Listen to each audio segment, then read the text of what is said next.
कोल्हापूर जिल्ह्यामधील 47 कोल्हापूर लोकसभा मतदारसंघ आणि 48 हातकणंगले लोकसभा मतदारसंघाची नोटिफिकेशन आज आपण डिक्लेअर केलेला आहे आणि त्यानुसार 12 एप्रिल ते 19 एप्रिल हा नामनिर्देशन पत्र दाखल करण्याचा कालावधी आहे। त्यामध्ये जे पब्लिक हॉलिडे आहेत 13 एप्रिल 14 एप्रिल आणि 17 एप्रिल या व्यतिरिक्त सकाळी 11 ते दुपारी 3 या वेळेमध्ये निवडणूक निर्णय अधिकाऱ्यांच्या कक्षामध्ये नामनिर्देशन पत्र स्वीकारले जातील।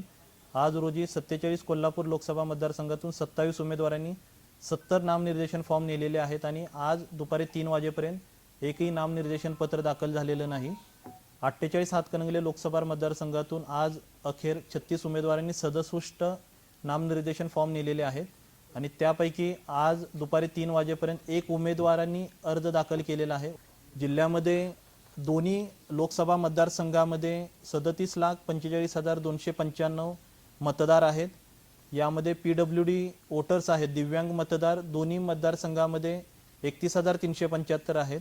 85 पेक्षा जास्त वय असणारे 48,878 मतदार आहेत आणि सर्व्हिस वोटर्स आहेत ते 10,470 आहेत। मतदान प्रक्रियेसाठी ज्या इलेक्ट्रॉनिक वोटिंग मशीन लागणार आहेत त्यांचं पहिलं रँडमायझेशन आपलं पूर्ण झालेलं आहे आणि या पहिल्या रँडमायझेशन नंतर 3,368 मतदान केंद्रासाठी 4,712 ballot unit, 4,712 control unit, 4,570 VVPAT हे असेंब्ली कॉन्स्टिट्युएन्सी हे वाटप करण्यात आलेलं आहे। सर्व प्रकारची जी तयारी आहे ती निवडणुकीच्या अनुषंगाने दोन्ही मतदारसंघाची झालेली आहे। आपल्या सर्वांच्या माध्यमातून माझं सर्व मतदारांना नम्र आवाहन आहे की 7 मे रोजी आपल्या जिल्ह्यातील दोन्ही मतदारसंघांमध्ये निवडणूक आहे, तर 7 मे रोजी आपण आपल्या मतदान केंद्रावरती आणि आपल्या मतदानाचा हक्क बजावा।